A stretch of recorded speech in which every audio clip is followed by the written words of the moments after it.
Thank you, dear colleagues, dear chairman. Good morning. First of all, I would like to thank you, Stravos Kouravas. He is a good friend for this possibility to be with you today in this amazing place. Another disclosure that my task today is to evaluate the possible role of artificial intelligence in prostate cancer management. And first of all, I would like to disclosure that part of my presentation, slides, tables, and some text has been completely generated by artificial intelligence just to test for the presentation the possible role of artificial intelligence. Artificial intelligence is not completely new, started more than 70 years ago with the definition in the United States. But in the last 3-5 years, we has completely probably or is becoming to change our practice and our daily life. So when we use some definition of artificial intelligence, at least 4 different tools have been identified. The machine learning that is able to identify patterns in data using mathematical algorithms, artificial neural networks that is a structure very similar to the human nervous system, natural language processing that is able to identify, extract data for non-structured tests so that it can be transformed in a structured test. And then the computer vision that can be used to evaluate and analyze video, visual data, and images. In the last 5 years, overall in the literature, about 5,000 manuscripts are available on the association and the role of artificial intelligence in prostate cancer, but most of them were published in the last 2-3 years. And again, on Google Trends, artificial intelligence and prostate cancer is a trend topic. So what are the possible applications of artificial intelligence in prostate cancer management? Can be used during the diagnosis phase, to particularly for digital pathology, for MRI reading, and then the possible application are evident in all the different treatments, ranging from active surveillance, radiotherapy, or robotic surgery. So considering the possibility to use artificial intelligence in prostate cancer screening, some year ago, this group, they evaluated the possibility to analyze some urine samples from a small group of patients, 80 patients, evaluating 4 different biomarkers as PSMA, endoglin, erythroblast transforming gene protein, and annexin 3. All these biomarkers were evaluated together in the urine sample, and the accuracy for the detection of prostate cancer was up to 99%, probably so good, and as it has never been validated, so it's still to consider as a preliminary point. But another task is on MRI.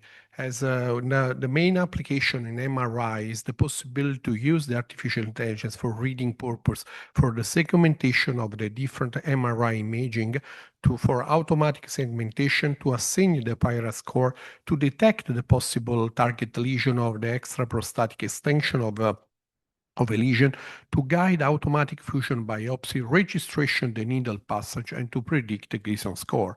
What is the evidence in this setting? This is one of the most recent systematic reviews evaluating 7 studies, and all these studies were mostly focused on the possibility for lesion detection, segmentation, and lesion classification using artificial intelligence.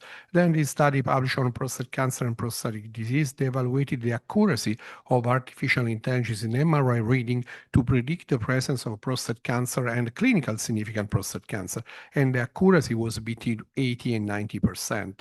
But another very interesting study is recently published on Lancet, because they compare the accuracy of artificial intelligence versus radiologists and versus very expert radiologists defined as colleagues involved in the MDT team. And the artificial intelligence, they evaluated about 10,000 patients with a follow-up of 2 years to exclude the presence of prostate cancer in patients with a negative biopsy. And the artificial intelligence was presented the same accuracy as was better than traditional urologists, but was in line with very expert radiologists involved in MDT team. But this is probably only the start. Probably in the future we have more competition. Then another possibility is the next step for some researcher is a virtual biopsy. So to make a diagnosis of prostate cancer using artificial intelligence without the need to do a real biopsy. So in this trial, they compared the standard workout, so diagnosis using a trust biopsy with fusion biopsy with several cores, and a virtual biopsy scheme.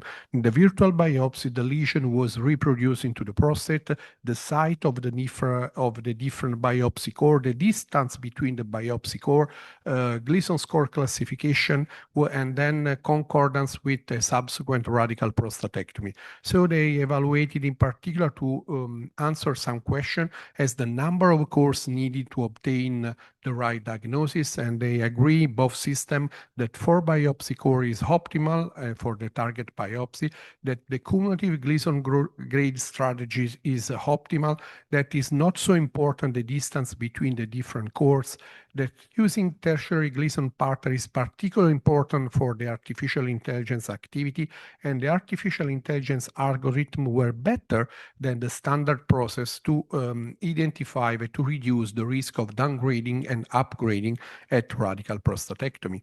Then another possible application is with digital pathology. Here, most of the studies they evaluated the possibility to make a digital diagnosis using digital slides. And in this systematic review, the accuracy is very high, was higher than 90%, as in this systematic review recently published on prostate cancer and prostatic disease, where 24 studies and 8,000 biopsies were evaluated and about 500 radical prostatectomy. The accuracy for histology identification was 99%. So is the digital pathology the future of pathological examination? Probably yes, but we still have several concerns. It's very expensive. We need platform equipment. We need very high quality validation tools, validation series. So probably the future is there, but it's not the time to be alternative to our pathologist. Then in prostate cancer treatment, artificial intelligence has been tested for radiation, surgery, and for active surveillance. Regarding active surveillance, is probably still far from an ideal tool. All the possible nomograms tools using artificial intelligence fail to predict the possibility to identify patients at risk of progression during active surveillance protocol. While regarding prostate radiotherapy, it's part of their daily activity. Now there are so many tools that can be used together with the MRI-guided radiotherapy to better identify the target, to reduce the possibility to deliver external beam radiotherapy outside the target, and to the possibility to minimize the target. So all these applications are daily used by our radiotherapist. And then we have, this is another nice trial recently published on New England Journal of Medicine, coordinated by Daniel Spratt. They evaluated slides, clinical characteristics of about 2,000 patients from 2 clinical trials, evaluated radiotherapy for intermediate risk prostate cancer without androgen deprivation therapy or with 4 months of androgen deprivation therapy. So the artificial intelligence, after evaluating all patients' clinical characteristics, all the digital pathology analysis, was able to predict and to identify patients who need to receive androgen deprivation therapy versus patients who probably androgen deprivation therapy is not necessary. And in robotics, we have other possible application of the artificial intelligence can be used in preoperative planning during surgery or after surgery. In surgery, robotic surgery, it is important to underline that artificial intelligence now is not able to reproduce reproduce surgeon activity, but can be used to evaluate a single step of the operation. So normally it is not used to evaluate all the operation, for example, a radical prostatectomy, but a different step of the surgeries. And this is another possible application. So the integration between artificial intelligence and 3D models in prostate cancer surgery. This study was recently presented by an Italian group at the last American Urological Congress. They used MRI, artificial intelligence, and 3D augmented reality to guide radical prostatectomy in patients with intermediate risk undergoing nerve-sparing radical prostatectomy. The use of this tool was able to reduce by 30-40% the risk of positive surgical margins when compared to the standard approach. And then another tool is the possibility to evaluate surgeon metrics.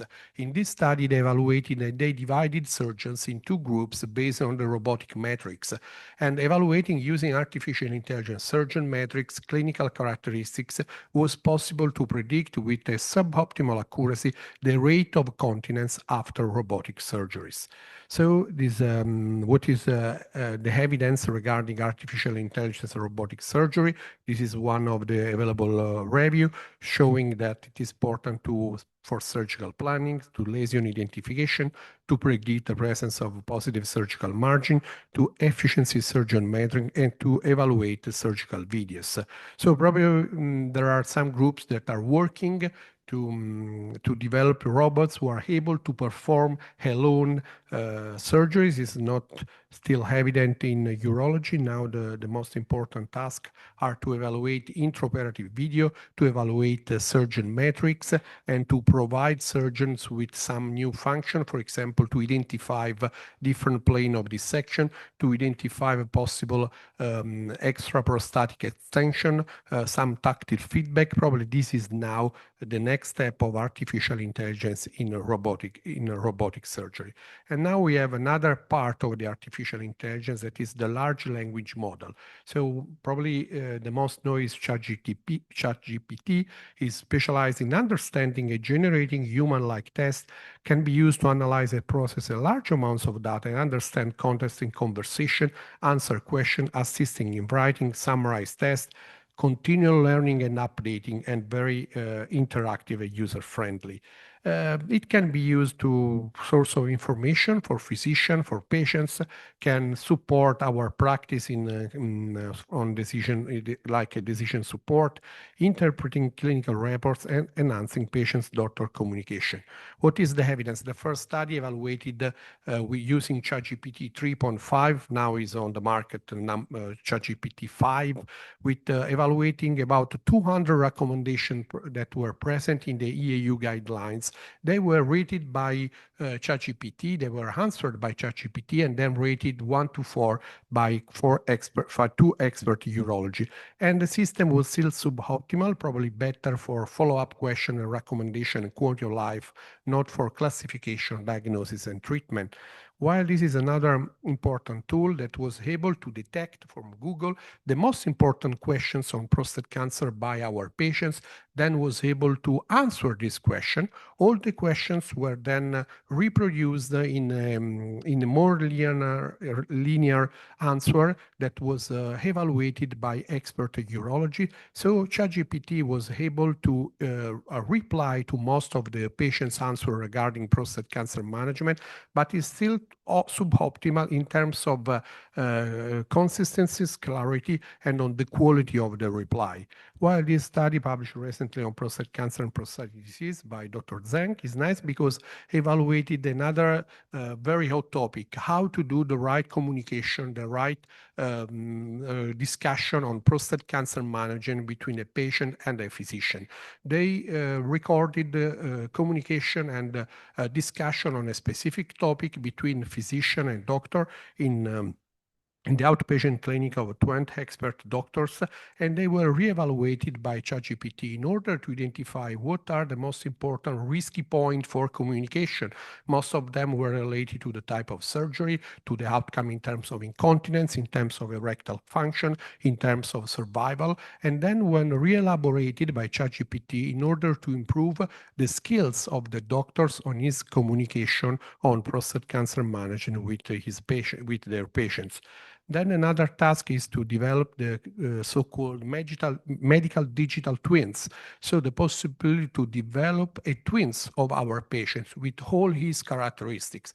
And using the artificial intelligence, that is possible in these digital twins to test a specific treatment, to test the possibility to manage a prostate cancer or a distant lesion using some of the new anti-androgen antagonists to predict the possible outcome, to predict the PSA recurrence in the digital twins, and so decide if it is important to change treatment or to don't change treatment in the real patients.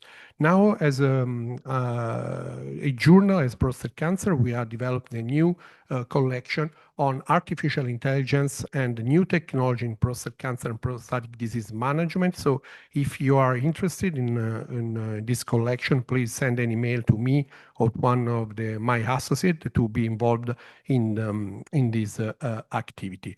What are then finally the main limitation of artificial intelligence? Is a part of our life, is part of our daily activity, but still some limitations are there. There are the widespread distribution and technology is still limited, is still expensive. We have some ecological concern. We have some regulatory and legal questions, particularly in my country, to use in daily practice artificial intelligence. Then we need, sometimes we have some difficulties to integrate the standard platform with artificial intelligence. We need the continuous retraining and validation, and this means that people should be dedicated to retrain and to improve the quality of our artificial intelligence chatbot. And then we have some scientific and ethical issue. So in conclusion, artificial intelligence reach incredible results for pathological and radiological diagnosis. So probably now are the most important application. We are still far from the standard for active surveillance or for surgery. Large language models open new insights in this field. Particularly can assist us in preparing slides, study, database. It's very important to improve our daily activities. Natural learning process shows promising results in counseling and information, and probably can be a valid assistant for clinicians to save times, to reduce errors, and to a best interaction with our patients. Thank you again for this opportunity.